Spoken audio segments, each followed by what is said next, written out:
Thank you, Madam Speaker, and I'd like to thank the Honourable Member for his question. In terms of the first part of that question, how we are trying to measure productivity, Fiji is a member of the Asian Productivity Organization, and the Permanent Secretary in my ministry is actually the APO Director for Fiji. And being part of the APO, we get to utilize their programs, and every year they do a survey of productivity levels in the different member countries, and they produce this APO productivity data book. So that is how we try to keep track of our productivity levels here in Fiji at the national level. Our data from the Bureau of Stats is fed into the APO computers, and it comes out with this report. And on the basis of that report, we have some findings on our national productivity levels. And that includes labor productivity, capital productivity, and also total factor productivity.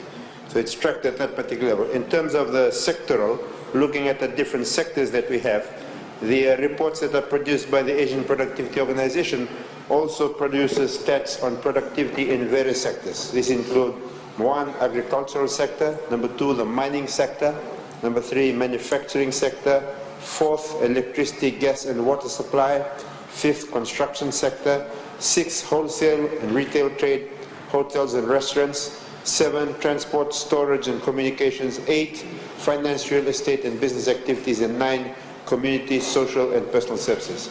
So within these, you get the national stats for Fiji as a whole, then you get the productivity statistics for these different sectors. Once again, you can get labor productivity statistics, total factor productivity, and capital productivity. The labor productivity statistics for these sectors are the ones that we use when we come up with our wage regulation orders for the 10 different sectors in which we set wages. Now we have the national minimum wage, and above that we have the wage regulation orders for 10 different sectors. It is this data from the APO that we use to guide us in doing that. In terms of a corporate level, at the different firms, there are no statistics provided in Fiji, but what we do have, the ministry works very closely with our National Productivity Organization. The National Productivity Organization at the moment is the National Training and Productivity Center of the Fiji National University.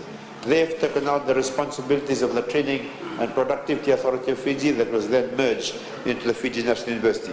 And through the programs that are provided at NTPC, firms can learn how to measure their own productivity, measure their own value added, which basically is sales minus cost of goods sold. That's the basic formula for trying to calculate value added. How do we do it? How do we try to grow productivity from what we're doing within the ministry? Well, internationally, as I mentioned, we have access to the APO, Asian Productivity Organization. We have access to all of their training. We have access to all the policy advisory services that we have. We have had a lot of our people that have been going to their training programs, from government, from employers, and also from the union. So they're participating and they're getting this wealth of knowledge. We have access to technical expertise that comes to Fiji and runs programs that run a whole range of different exercises within Fiji. We have access to the research. So this is something that we have access to internationally. Nationally, here in Fiji, we'd like to say that productivity is not something that you can do within the purview of one ministry. It really has to be everybody's responsibility. It has to be the responsibility of government, of the private sector, or even non-governmental organizations, communities, and so forth. But in terms of what government is doing within the confines of the National Development Plan that has already been launched in Bonn, all of those activities, if you look at them, they are designed to try to enhance productivity. And if you look at the work of each ministry, Ministry of Education obviously has the important role of upskilling and training people so that they can become more productive. Ministry of Infrastructure tries to put in place the infrastructure so that you can create an environment in which growth can take place and in which productivity can take place. So every statutory body, every government ministry, every corporation in the public or private sector, they have a key role to try to enhance productivity. My ministry in particular has a policy role, and what we do is we push this concept of the Labour Management Consultation and Cooperation Committee, which is a requirement in all workplaces. You must have this committee that is bipartite. It has representatives of workers and of employers, and one of their key roles is to look at how they can enhance productivity within that particular workplace.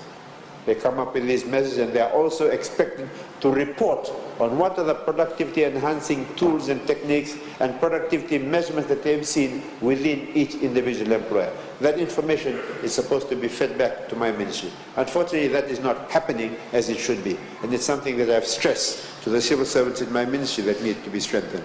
As part of this, these LMCCs, they also encourage firms to use these productivity enhancing techniques, ISO 9000, Kaizen, total quality management, ISO, 5S, housekeeping, and so forth. I think the other key body that is there is the National Training and Productivity Center. They have a very strong role to play, and we encourage everybody in Fiji to make use of their services. They have very good service. They've been promoting 5S, which is housekeeping, quality circles, green productivity, very important for us given our green growth framework is such an important part of our National Development Plan, benchmarking, ISO 9000, lean management, the Fiji Business Excellence Awards, which is now in its 20th year. And I understand that later on this year, they will be producing a report on the impact assessment of organizations that have been using the Fiji Business Excellence Awards. That framework is based on the Malcolm Baldrige framework of business excellence, which is used in the United States and globally and has become a benchmark for organizations trying to improve their productivity. From the beginning of this year, the National Training and Productivity Center has been running their productivity awareness campaign, in which they invite all parties, including firms and private sector organizations, to come on board. As part of their productivity awareness campaign, they have more than 70 programs that have been running. How effective has all this been? To do that, we go back to the data that is in this APO productivity data book. I just had some quick look at some of the figures that they have for labor productivity. When you look at the GDP of Fiji and look at the workforce and you try to calculate how productive has the labor been. From the 1970, the GDP at constant prices per worker using 2011 as a base, looking at purchasing power parity, for 1970 it was $14,900 US. 1980 it went up to 17,400, going up. 1990 went down to 16,900. 2000 went up to 17,800. 2010 went up to 18,900, and listen to this.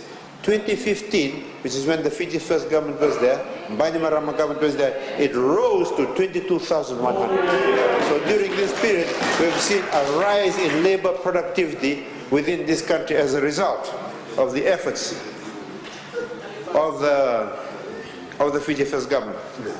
We've also looked at the total factor productivity growth levels. Total factor productivity growth levels, 1970 to 2015 is around 0.3%, but between 1990 to 2015, it rose up to 0.7%. Oh, I'm sorry, I made a mistake in the figures that I quoted.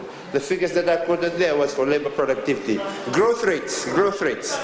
Let me go back to growth rates. This is very important. Growth rates. Growth rates, 90 to 95. The growth rate in labor productivity was negative 0.2%. From 95 to 2000, it was 1.2%. Growth is how fast you're improving.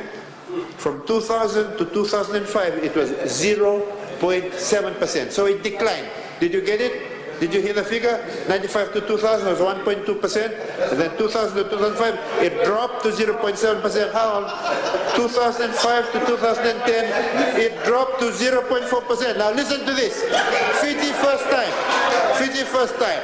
It rose from 2010 to 2015 from 0.4% to 3.1%. That's the truth.